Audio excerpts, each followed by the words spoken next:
All right, well, let's talk a little bit about how the COVID 2 virus is spread, and that's how people get contaminated and they develop the symptoms of COVID-19. So let's talk a little bit about that. My name is David Mendonça. I'm here with Anthony and Tony Saw here. So we know that it's spread because it's the droplet form. So it doesn't necessarily, it's not something that, it gets caught up in the air, does it? Is it like airborne?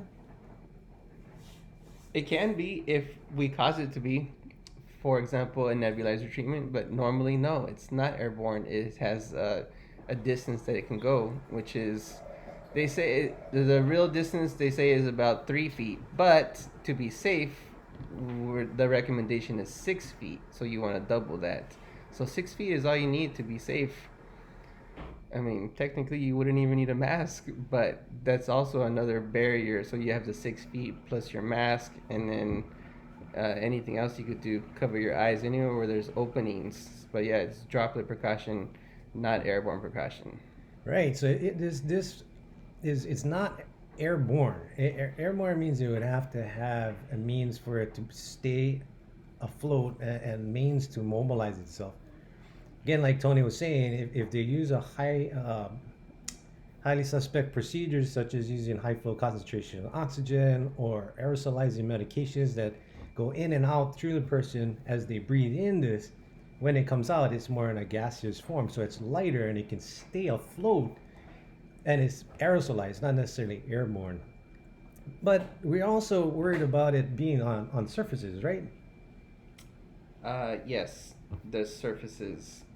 There's certain surfaces that it'll last longer than the others, like clothing, which will be cotton versus metallic versus wood, plastic. So each one has different times. Off the top of my head, I can't remember, but from some articles I've read, is that metallic it holds the longest.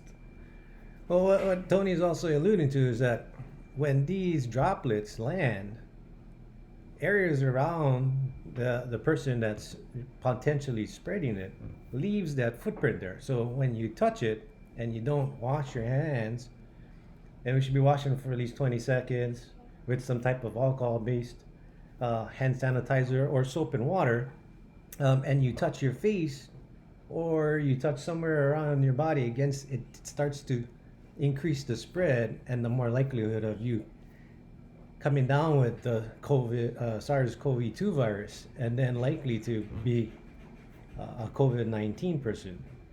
So a good one to think that kind of eases the mind is the droplets are so tiny that they become, when you're walking, let's say it is floated in the air.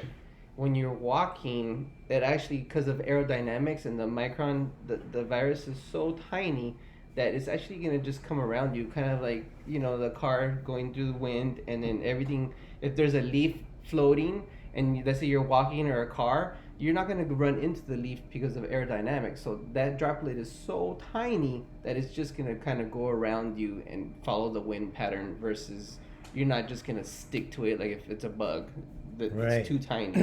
So it's sort of like dust. It just kind of floats around and doesn't necessarily is attracted to any one particular surface. But I guess we really got to pay attention to good personal hygiene, hand hygiene, and then maintaining the social distances, and then cleaning our surfaces where we have communal areas or shared spaces. Yes, wash everything, keep everything clean. Careful from touching your eyes, your mouth, picking your nose. Even you, you gotta wash your hands. Everything you're doing now, just more. Even if you did before once in a while, you gotta do it more often. That will be the number one protection. Wash your hands, because hands touch everything. All right, be safe out there.